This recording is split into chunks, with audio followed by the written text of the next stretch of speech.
ওরে বাবা, সেই গরম হয়েছে তো। দর্শক দেখেন, দর্শক অবাক করা জিনিস, কিরকম ফুটতেছে দেখেন।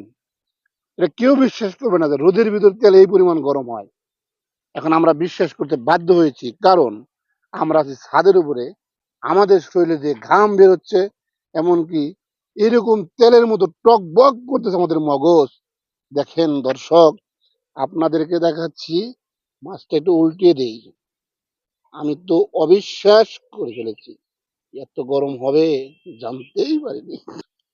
দর্শক, মাছটিকে উল্টানোর চেষ্টা করতেছি, কিন্তু পারতেছি না। কারণ দেখতে পাচ্ছেন, মাছটা অনেক বড়, অনেকটাই বড় মাছ।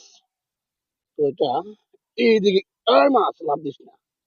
মাছটা মোটামুটি অনেক ওয়েট, প্রায় আধা কেজি হবে।